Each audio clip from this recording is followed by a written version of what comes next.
Welcome to ரீகாஸ் fusion. ஹெல்த்தியான ஒரு millet பீஸா பண்ணலாமா? அதுக்கு நான் இங்கே சாமை அரிசி எடுத்திருக்கேன்.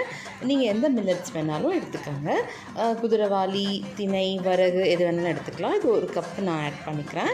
அதை தண்ணி விட்டு நல்லா வாஷ் பண்ணி வச்சுக்கோங்க. இதை 1 மணி நேரத்துக்கு ஊற வச்சு எடுத்துக்கோங்க. எடுத்து ஒரு மிக்ஸி ஜார்க்குள்ளே சேர்த்து கொஞ்சமாக தண்ணி விட்டு இந்த மாதிரி திக்கான பேஸ்ட்டாக அரைச்சி எடுத்து பக்கத்தில் வச்சுக்கோங்க. இப்போ குயிக்காக ஒரு பீஸா சாஸ் ரெடி பண்ணிடலாம். அதுக்கு 1 table spoon hot chilli sauce, tomato ketchup 1 table spoon சேர்த்துக்கோங்க. கொஞ்சம் சில்லி ஃப்ளேக்ஸ், கொஞ்சம் ஆரிகானோ சேர்த்து மிக்ஸ் பண்ணி வச்சுங்கன்னா பீஸா சாஸ் ரெடி ஆகிடும்.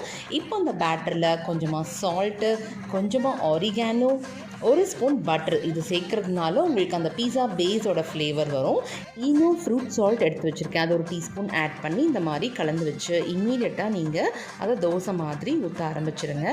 இப்போது ஒரு பேனில் பட்டர் தடவிட்டு இந்த பேட்டரை அதில் தோசை மாதிரி போட்டு எடுத்துக்கோங்க. இப்போது திருப்பி விட்டுக்கோங்க. திருப்பி விட்ட உடனே இந்த பீஸா சாஸ் பண்ணியிருக்கோம் இல்லையா, அதை அப்ளை பண்ணிவிட்டு உங்களுக்கு பிடிச்சமான வெஜிடபிள்ஸை டாப் பண்ணிக்கோங்க.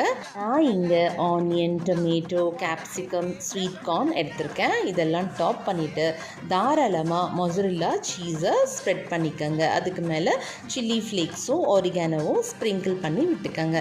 இப்போது சீஸ் மெல்ட் ஆனதும் எடுத்து சர்வ் பண்ண வேண்டியது தான். பார்த்தீங்கல்ல, சூப்பரான டேஸ்டியான ஹெல்த்தியான மில்லட் பீஸா ரெடி ஆகிடுச்சு. இது அவ்வளோ சாஃப்ட் அண்ட் ஃப்ளஃபியாக இருக்குது. இது மில்லட் பேஸில் பண்ணியிருக்கீங்கன்னா யாருமே நம்ப மாட்டாங்க, அவ்வளோ டேஸ்டியாக இருக்கும். ஏன்னா நம்ம பட்டர், ஆரிகானோலாம் பேட்டர்லேயே ஆட் பண்ணதுனால அதே ஃப்ளேவர் இருக்கும். நீங்களும் வீட்டில் ட்ரை பண்ணி பாருங்கள். இந்த வீடியோ உங்களுக்கு பிடிச்சிருந்தா லைக் பண்ணுங்கள், ஷேர் பண்ணுங்கள், சப்ஸ்கிரைப் பண்ணிக்கோங்க. தேங்க்யூ.